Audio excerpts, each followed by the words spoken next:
Welcome to my channel biology scholar. Student, एक बार फिर हम अपने इस चैनल में नए टॉपिक के साथ आए हैं जिसका नाम मैं अभी आपको बताने वाला हूं।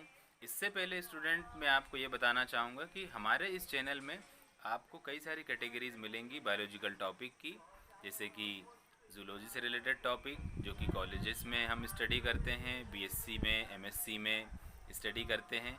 इसी के साथ साथ रिसर्च से रिलेटेड टॉपिक जो कि हम रिवर की स्टडी की बात करते हैं, उसमें पाए जाने वाले ऑर्गेनिज्म की बात करते हैं, जिसके मैंने कई टॉपिक इसमें डाले हैं। इसी के साथ साथ हम इसमें बात करते हैं 12th स्टैंडर्ड के टॉपिक की, जो कि नया सिलेबस इसमें आया है। तो आप लोगों को जो भी टॉपिक्स या जो भी बायोलॉजी से रिलेटेड किसी भी टॉपिक की बात करनी हो या पूछना हो या कोई कन्फ्यूज़न हो, तो आप मुझे कमेंट्स बॉक्स में मैसेज कर सकते हैं। तो हम आज के अपने टॉपिक पे आते हैं। तो आज जो हमारा टॉपिक है वो है फाइलम पोरीफेरा में पाए जाने वाले एक ऑर्गेनिज्म जिसको हम साइकोन या स्काइफा कहते हैं। जैसा कि आप लोगों को मालूम है, पोरीफेरा का मीनिंग है पोर बेरिंग एनिमल, जिनकी बॉडी पे माइनर माइनर स्पोर्स पाए जाते हैं। तो इसमें कई सारे ऑर्गेनिज्म पाए जाते हैं, लेकिन जो एक ऑर्गेनिज्म है जिसको हम साइकोन कहते हैं या कैल्केरियस स्पंज भी बोलते हैं, जो कि समुद्रों में चट्टानों से अटैच पाया जाता है और कई सारे इसमें स्पिक्यूल्स पाए जाते हैं। सिलेंड्रिकल होता है, एक प्लांट की तरह होता है, ब्रांच होती हैं, वर्टिकल ब्रांच इसमें पाई जाती हैं। इसको अर्न स्पंज या क्राउन स्पंज भी कहते हैं। अर्न स्पंज इसलिए बोलते हैं क्योंकि इसका स्ट्रक्चर एक पानी भरने के तरह, एक बर्तन की तरह होता है जिसमें हम पानी भरते हैं। या क्राउन स्पंज इसलिए कहा जाता है स्टूडेंट्स कि इसके ऊपर जो कैल्केरियस स्पिक्यूल्स हैं वो एक क्राउन की तरह स्ट्रक्चर बनाते हैं और उसी के अंदर एक स्पोर्स होता है जिसको हम ऑस्कुलम बोलते हैं। Then we will study external structure of sycon, internal structure of sycon, canal system and significance of canal system. तो सबसे पहले हम स्टार्ट करेंगे इसका classification. Phylum porifera, class calcarea, order heterocoela and genus sycon और scypha. तो student keep watching, जिससे कि आपको ये टॉपिक क्लियर हो। और जो भी आपको डाउट आता है तो आप इसमें कमेंट्स में करके मुझे बता सकते हैं। Students, let's start the diagrammatic view of sycon और एक्सटर्नल मार्फोलॉजी। जैसा कि मैंने आपको बताया था, साइकोन किसी भी रॉक से या सी वाटर में अटैच होकर पाए जाते हैं। अगर हम इनकी मार्फोलॉजी देखें तो एक ब्रांच प्लांट की तरह ये दिखाई देते हैं, जिसमें 2 और 3 ब्रांच पाई जाती हैं। जैसा कि अब डायग्रामेटिक हम देखेंगे, this is the base and spicules found outside the body of sycon. It is also called the exoskeleton, cylindrical, or the body of sycon like cylindrical, dermal ostia. The minor spores found on the body, it is called the dermal ostia, and this is oscular fringe. Sycon के head पर या osculum के चारों ओर calcareous बहुत छोटे छोटे spicules पाए जाते हैं। इन स्पिक्यूल्स, ये स्पिक्यूल्स क्राउन की तरह स्ट्रक्चर बनाते हैं स्टूडेंट्स, इसलिए इसको हम ऑस्कुलर फ्रिंज कहते हैं। और इसके बीच में पाया जाता है माइनर स्पोर्स, जिसको हम ऑस्कुलम कहते हैं।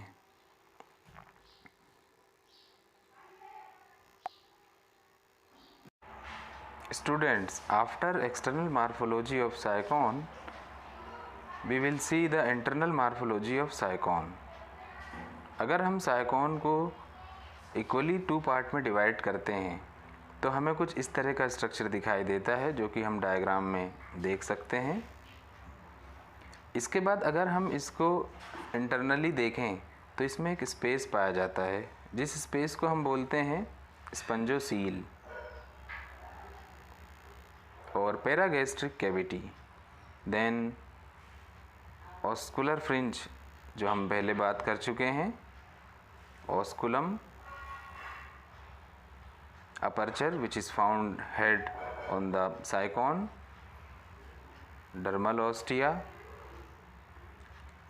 साइकोन के आउटर लेयर पर माइनर बहुत सारे स्पिक्यूल्स पाए जाते हैं जिसको हम डर्मल ऑस्टिया कहते हैं। इंटकरेंट कैनाल, बाहर से वाटर अंदर की ओर इनकरेंट कैनाल के थ्रू आता है। कई सारे फोल्ड पाए जाते हैं जिसका आउटर पार्ट है वो ओपन होता है, प्रोसोपाइल। इंटकरेंट कैनाल स्टूडेंट्स ओपन होती है अंदर की तरफ रेडियल कैनाल में एक स्पोर्स के थ्रू, उस स्पोर्स को हम बोलते हैं prosopyle. Then radial canal, prosopyle के through incurrent canal radial canal में ओपन होती है। And mesenchyme, what is the mesenchyme? Student यहाँ ये बात समझने वाली होगी, इनकरेंट कैनाल और रेडियल कैनाल के बीच में जो स्पेस है उस स्पेस को हम बोलते हैं रेडियल मीजेनकाइम। देन पिनेकोडर्म और कोएनोडर्म। पिनेकोडर्म और कोएनोडर्म इनकी एम्ब्रियोनिक लेयर है। जिस तरह हायर ऑर्गेनिज्म में एक्टोडर्म एंडोडर्म पाई जाती है, इसी तरीके से इसमें पिनेकोडर्म एंड कोएनोडर्म पाई जाती हैं। दिस इज एपोपाइल, जो मैंने आपको बताया था कि radial canal x current canal में आगे जाके मिलती है, जिस स्पोर से मिलती है उसके थ्रू उसको हम बोलते हैं apopyle. This is the spicules and substratum. तो स्टूडेंट्स ये तो हमने देखा था इंटरनल मार्फोलॉजी ऑफ साइकोन कि किस तरीके से इसमें इंटरनल स्ट्रक्चर पाए जाते हैं जो कि हेल्प करते हैं इसके कैनाल सिस्टम में, जो कि आगे हम देखेंगे।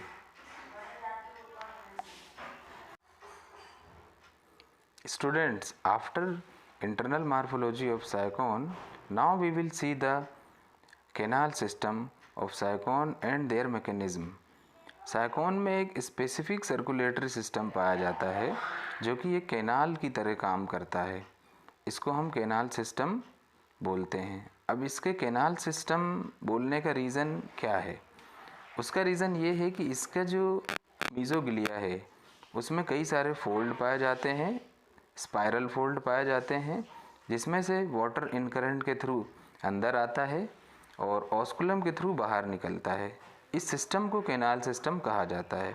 अगर हम इसके मैकेनिज़्म की बात करेंगे तो उसका मैकेनिज़्म हमें इस तरीके से हम समझेंगे, इस आउटलाइन डायग्राम की हेल्प से हम क्लियरली समझ पाएंगे। वाटर इनकरेंट के थ्रू ऑस्ट्रिया में गया, ऑस्ट्रिया से इनकरेंट कैनाल में आया, इनकरेंट कैनाल से प्रोसोपाइल में, प्रोसोपाइल जो कि रेडियल नाल और इनकरेंट नाल को जॉइंट करता है। देन फिर रेडियल नाल में पहुंचेगा, रेडियल नाल से पहुंचेगा एपोपाइल में। एपोपाइल जैसा कि मैंने आपको बताया था, एक्सकरेंट कैनाल और रेडियल कैनाल, इन दोनों को जोड़ने वाले स्पोर्स को हम एपोपाइल कहते हैं। एपोपाइल से एक्सकरेंट कैनाल में, एक्सकरेंट कैनाल से gastric ostium, then paragastric cavity में आएगा और वहाँ से ऑस्कुलम के थ्रू बॉडी के बाहर जाएगा। तो स्टूडेंट ये था course of circulatory system in sycon.